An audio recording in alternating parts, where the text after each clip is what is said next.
Neat mop up ರೌಂಡ್ಗೆ ಭಾಗವಹಿಸುವಂತಹ ಕರ್ನಾಟಕದ ವಿದ್ಯಾರ್ಥಿಗಳಿಗೆ ಮತ್ತೊಂದು ಖುಷಿ ಪಡುವಂತ ಸುದ್ದಿ. ಈಗ ಮತ್ತೊಂದು ಸೀಟ್ ಮ್ಯಾಟ್ರಿಕ್ಸ್ ಅಲ್ಲಿ ಕಾಲೇಜ್ ಆಡ್ ಆಗಿದೆ. ಅಂದ್ರೆ ಕಾಲೇಜ್ ಆಡ್ ಆಗಿಲ್ಲ, ಅಲ್ಲಿ ಸೀಟ್ಗಳ ಸಂಖ್ಯೆ ಜಾಸ್ತಿ ಆಗಿದೆ.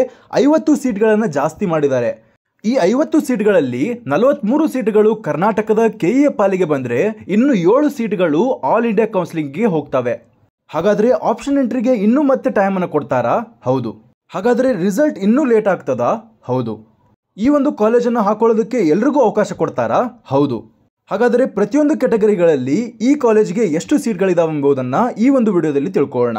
ಮೊದಲಿಗೆ ಕ್ಯಾಟಗರಿ 1 ಅಲ್ಲಿ 1 ಸೀಟ್ ಇದೆ. 2A ಕ್ಯಾಟಗರಿಯಲ್ಲಿ 2AG ಯಲ್ಲಿ 3 ಸೀಟ್ಗಳು ಹೈದರಾಬಾದ್ ಕರ್ನಾಟಕದಲ್ಲಿದ್ದಾವೆ. ಯಾಕಂದ್ರೆ ಇದು ಹೈದರಾಬಾದ್ ಕರ್ನಾಟಕದ ಕಾಲೇಜು ಮತ್ತೆ ಇದರಲ್ಲಿ ಜಾಸ್ತಿ ಸೀಟ್ಗಳು ಹೈದರಾಬಾದ್ ಕರ್ನಾಟಕದಲ್ಲಿ ಬರ್ತವೆ.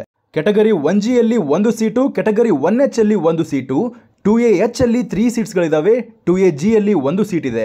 ಅದೇ ರೀತಿಯಲ್ಲಿ 2BG ಅಲ್ಲಿ ಕೂಡ 1 ಸೀಟ್ ಇದೆ, 2BH ಅಲ್ಲಿ ಕೂಡ 1 ಸೀಟ್ ಇದೆ. ಹಾಗೆ 3AH ಅಲ್ಲಿ ಕೂಡ 1 ಸೀಟ್ ಇದೆ, 3AG ಅಲ್ಲಿ ಯಾವುದೇ ಸೀಟ್ಗಳು ಇಲ್ಲ. ಮುಂದುವರೆದು 3B ಕ್ಯಾಟಗರಿಯಲ್ಲಿ ಕೂಡ 3BG ಅಲ್ಲಿ 1 ಸೀಟ್, 3BH ಅಲ್ಲಿ 1 ಸೀಟ್ ಇದೆ, 3BG ಅಲ್ಲಿ ಯಾವುದೇ ಸೀಟ್ಗಳು ಇಲ್ಲ. STH ಅಲ್ಲಿ 1 ಸೀಟ್ ಇದೆ, STG ಅಲ್ಲಿ 2 ಸೀಟ್ಗಳಿದ್ದಾವೆ. ಅದೇ ರೀತಿಯಲ್ಲಿ SCH ಅಲ್ಲಿ 3 ಸೀಟ್ಗಳಿದ್ದಾವೆ, SCG ಯಲ್ಲಿ 1 ಸೀಟ್ ಇದೆ. ಓವರಾಲ್ ಆಗಿ ಗಮನಿಸಿಕೊಂಡು ಹೋದಾಗ ಆಲ್ಮೋಸ್ಟ್ ಆಗಿ ಹೈದರಾಬಾದ್ ಕರ್ನಾಟಕದಲ್ಲಿ ಈ ಒಂದು ಕಾಲೇಜಿನ ಸೀಟ್ಗಳು ಇದಾವೆ. ಹಾಗೆ SCRH ಅಲ್ಲಿ ಕೂಡ 1 ಸೀಟ್ ಇದೆ, SCRH ಅಲ್ಲಿ ಕೂಡ 1 ಸೀಟ್ ಇದೆ. GM ಕ್ಯಾಟಗರಿಯಲ್ಲಿ 4 ಸೀಟ್ಗಳು ಬಂದಿದ್ದಾವೆ, GMH ಕ್ಯಾಟಗರಿಯಲ್ಲಿ 9 ಸೀಟ್ಗಳಿದ್ದಾವೆ. GMR ಅಲ್ಲಿ 1 ಸೀಟ್ ಇದೆ, GMK ಯಲ್ಲಿ 0 ಸೀಟ್ಸ್ಗಳಿದ್ದಾವೆ. GMKH ಅಲ್ಲಿ 1 ಸೀಟ್ ಇದೆ, GMRH ಅಲ್ಲಿ 2 ಸೀಟ್ಗಳಿದ್ದಾವೆ. ಓವರಾಲ್ 43 ಸೀಟ್ಗಳಲ್ಲಿ 26 ಸೀಟ್ಗಳು ಹೈದರಾಬಾದ್ ಕರ್ನಾಟಕಕ್ಕೆ ರಿಸರ್ವೇಷನ್ ಆಗಿರ್ತದೆ. ಅದೇ ರೀತಿಯಲ್ಲಿ 11 ಸೀಟ್ಗಳು ನಾನ್ ಹೈದರಾಬಾದ್ ಕರ್ನಾಟಕ ಪೀಪಲ್ಸ್ಗಳಿಗೆ ರಿಸರ್ವ್ ಆಗಿರ್ತವೆ. ಓವರಾಲ್ ಆಗಿ ಈ ಒಂದು ಸೀಟ್ ಮ್ಯಾಟ್ರಿಕ್ಸ್ ಅನ್ನು ನೋಡಿದಾಗ ಹೈದರಾಬಾದ್ ಕರ್ನಾಟಕದ ವಿದ್ಯಾರ್ಥಿಗಳು ಯಾರು ಬಾರ್ಡರ್ ಅಲ್ಲಿ ಇದೀರೋ ಅಂತವರಿಗೆ ಬಹಳಷ್ಟು ಅನುಕೂಲವಾಗಲಿದೆ ಈ ಒಂದು ಸೀಟ್ ಮ್ಯಾಟ್ರಿಕ್ಸ್ ಇಂದ. ಇದರ ಕುರಿತಂತೆ ಇನ್ನೊಂದು ನೋಟಿಫಿಕೇಶನ್ ಅನ್ನು ಬಿಡ್ತಾರೆ. ಎಲ್ರಿಗೂ ಕೂಡ ಟೈಮ್ ಅನ್ನು ಎಕ್ಸ್ಟೆಂಡ್ ಮಾಡಿ ಈ ಒಂದು ಕಾಲೇಜನ್ನು ಹಾಕೊಳ್ಳೋದಕ್ಕೆ ಅವಕಾಶವನ್ನು ಕೊಡ್ತಾರೆ. ಅದರ ಕುರಿತಂತೆ ನಾನು ಮಾಹಿತಿಯನ್ನು ಕೂಡ ನಿಮಗೆ ತಲುಪಿಸೋದಕ್ಕೆ ಟ್ರೈ ಮಾಡ್ತೇನೆ. ನೀವೇನಾದರೂ ರಿಸಲ್ಟ್ಗಾಗಿ ವೇಟ್ ಮಾಡ್ತಾ ಇದ್ದೀರಿ, ನಾಳೆ ರಿಸಲ್ಟ್ ಬರುತ್ತೆ ಅಂತ ಅನ್ಕೊಂಡಿದ್ರೆ ಖಂಡಿತವಾಗಿ ನಾಳೆ ರಿಸಲ್ಟ್ ಬರೋದಕ್ಕೆ ಸಾಧ್ಯವೇ ಇಲ್ಲ. ಯಾಕಂದ್ರೆ ಈ ಒಂದು ಕಾಲೇಜನ್ನು ಕೂಡ ನಿಮಗೆ ಆಪ್ಷನ್ ಎಂಟ್ರಿಯಲ್ಲಿ ಹಾಕೊಳ್ಳೋದಕ್ಕೆ ಅವಕಾಶ ಕೊಡಬೇಕಾಗುತ್ತೆ.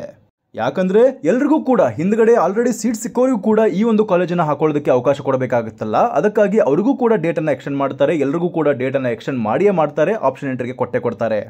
ಇದರ ಸುದ್ದಿಯನ್ನು ಆಲ್ಮೋಸ್ಟ್ ಆಗಿ ಎಲ್ರಿಗೂ ಗೊತ್ತಾಗುವ ರೀತಿಯಲ್ಲಿ ಮಾಡಬೇಕು. ಅದೇ ರೀತಿ ಈ ಆಪ್ಷನ್ ಎಂಟ್ರಿಗೆ 1 ದಿವಸಗಳ ಕಾಲವಾದರೂ ಕೊಡಲೇಬೇಕಾಗುತ್ತೆ ಆಪ್ಷನ್ ಎಂಟ್ರಿ ಮಾಡೋದಕ್ಕೆ. ಬಹಳಷ್ಟು ವಿದ್ಯಾರ್ಥಿಗಳು ಕೇಳ್ತಾ ಇದ್ರು, ಹೈದರಾಬಾದ್ ಕರ್ನಾಟಕದ ಯಾವುದೂ ಕಾಲೇಜ್ಗಳು ಈ ವರ್ಷದಲ್ಲಿ ಸೀಟ್ಗಳು ಜಾಸ್ತಿ ಆಗಿಲ್ಲ ಅಂತ ಕೇಳ್ತಾ ಇದ್ರು. ಈಗ ನಿಮ್ಮ ಕಣ್ಮುಂದೆಯೇ ಸೀಟ್ಗಳು ಜಾಸ್ತಿ ಆಗಿದ್ದಾವೆ ಬೀದರ್ ಕಾಲೇಜ್ನಲ್ಲಿ. ಅದು ಕೂಡ ಗೌರ್ಮೆಂಟ್ ಕಾಲೇಜ್ನಲ್ಲಿ ಯಾವುದೂ ಆಗಿಲ್ಲ ಅಂತ ಕೇಳ್ತಾ ಇದ್ರು. ಮುಂಚೆ ಆಗಿದ್ದು, ಅದಾದಮೇಲೆ ಬಹಳಷ್ಟು ಪ್ರೈವೇಟ್ ಕಾಲೇಜ್ಗಳಲ್ಲಿ ಇನ್ಕ್ರೀಸ್ ಆದ ನಂತರ ಈಗ ಬೀದರ್ ಕಾಲೇಜ್ನಲ್ಲಿ ಸೀಟ್ಗಳ ಸಂಖ್ಯೆ ಜಾಸ್ತಿ ಆಗಿದೆ. ಇದೇ ವರ್ಷ ಅತಿ ಹೆಚ್ಚು ಸೀಟ್ಗಳು ಈ ಒಂದು ಕರ್ನಾಟಕದಲ್ಲಿ ಜಾಸ್ತಿ ಆಗಿದ್ದಾವೆ. ಇನ್ನು ಯಾವ ವರ್ಷಗಳಲ್ಲಿ ಕೂಡ ಇಷ್ಟೊಂದು ಸೀಟ್ಗಳ ಸಂಖ್ಯೆ ಜಾಸ್ತಿ ಆಗಿರಲಿಲ್ಲ. ಇದರ ಕುರಿತಂತೆ ಮುಂದಿನ ಮಾಹಿತಿ ಏನಾದರೂ ಬಂದಾಗ ನಿಮಗೆ ಹೇಳ್ತೇನೆ. ಅಷ್ಟೇ ಅಲ್ಲದೆ ಇದರಲ್ಲಿರುವಂತಹ ಸೀಟ್ಗಳ ಸಂಖ್ಯೆಯನ್ನು ನೋಡಿಕೊಂಡು ನೀವು ಆಪ್ಷನ್ ಎಂಟ್ರಿಗಳನ್ನು ಮಾಡ್ಕೊಳ್ಬಹುದಾಗಿರುತ್ತೆ. ಎಲ್ಲರೂ ಕೂಡ ಈ ಒಂದು ಕಾಲೇಜನ್ನು ಹಾಕೊಳ್ಳಿ. ಯಾಕೆ ಹೇಳ್ತಾ ಇರೋದಂದ್ರೆ GM ಕ್ಯಾಟಗರಿಯಲ್ಲಿ ಬಹಳಷ್ಟು ಸೀಟ್ಗಳಿದ್ದಾವೆ, 3 ಸೀಟ್ಗಳಿದ್ದಾವೆ. ಅದೇ ರೀತಿ GMH ಅಲ್ಲಿ ಹೈದರಾಬಾದ್ ಕರ್ನಾಟಕದ ಪೀಪಲ್ಸ್ಗಳು ಈ ಒಂದು ಕಾಲೇಜನ್ನು ಹಾಕೊಳ್ಳಿ. ಯಾಕಂದ್ರೆ ಸಿಗುವಂಥ ಚಾನ್ಸಸ್ಗಳು ಬಹಳಷ್ಟು ಇರ್ತವೆ. ಹಾಗೆ ಕನ್ಸಿಕ್ವೆನ್ಷಿಯಲ್ ವೇಕೆನ್ಸೀಸ್ಗಳು ಕ್ರಿಯೇಟ್ ಆಗೋದ್ರಿಂದ ಉಳಿದ ಕಾಲೇಜ್ಗಳನ್ನು ನೀವು ಹಾಕೊಳ್ಬೇಕಂತ ನಾನು ಹಿಂದಿನ ವಿಡಿಯೋದಲ್ಲಿ ಹೇಳಿದ್ದೆ. ಆ ಒಂದು ಕಾಲೇಜ್ಗಳನ್ನು ಇನ್ನೂ ಅವಕಾಶ ಕೊಡೋದ್ರಿಂದ ಎಲ್ಲ ಕಾಲೇಜ್ಗಳನ್ನು ನೀವು ಆಪ್ಷನ್ ಎಂಟ್ರಿಗಳಲ್ಲಿ ಹಾಕೊಳ್ಳಿ.